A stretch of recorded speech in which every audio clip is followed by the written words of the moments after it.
I met him in '67. I called around to his house, asked him to join the band. He was in a band called the Black Eagles at the time.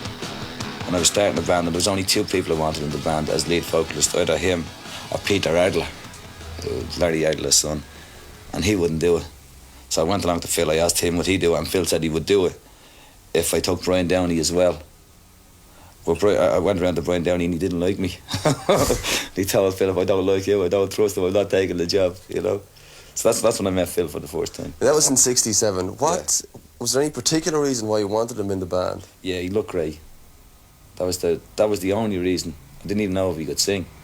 I just knew that walking down, he was the best looking guy walking down Grattan Street, 1967. He always dressed great, he looked great. And at that stage, he was very unusual in Dublin. Things have changed a lot since then.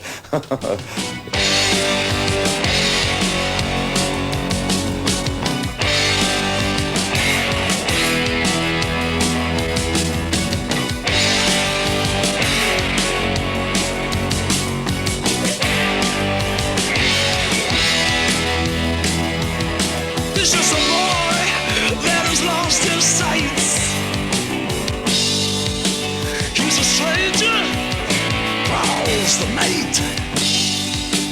He's a devil, that's right. To you and me, he's a renegade.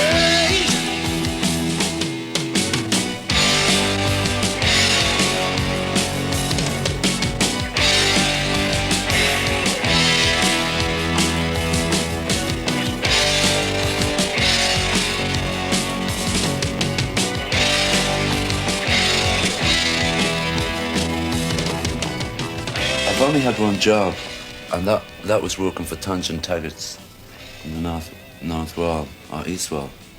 And I was an apprentice fitter and turner.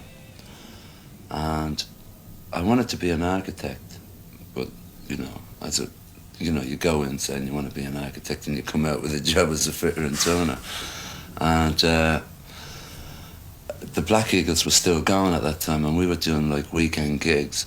I got £2, 5 shillings for the apprenticeship, and I was coming away with a tenner from the gigs.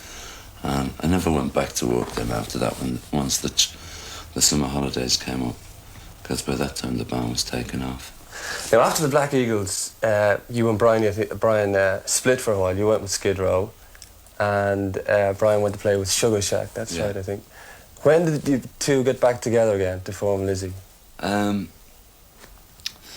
When Brush decided that I was no longer necessary for the Skid Row setup, you know, he said I should take up an instrument and learn how to play the bass before I was thrown out of the band, you know, so he gave me a couple of bass lessons and I started taking up the bass.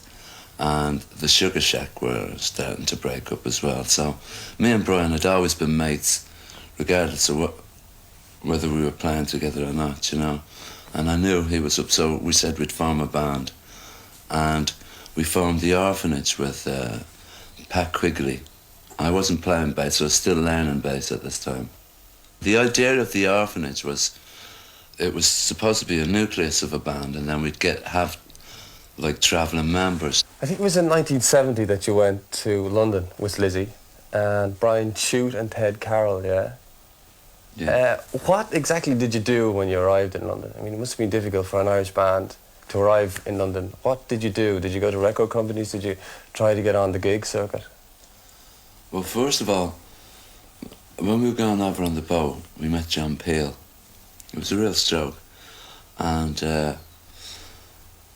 you know, we went over, John Peel had his programme, like he still has. And I walked up to him on the boat and I said, like, listen, I play in a group called Thin Lizzy, you know, any chance of getting us on the show? And he liked the nerve of it, you know, so he said, well, look us up when you get over, you know, and I'll get you a session for the programme. So we had one contact. How important do you think it was for him to leave Dublin and take well, everybody has to leave Dublin, Dave. It doesn't matter what you are. It doesn't matter if you're working like Liam or the guy selling newspapers. If you want to do it right, everybody thinks you have to go to London. Like there was a joke once that if you want to be a good prostitute, you have to go to London before people really accept you back here, you know.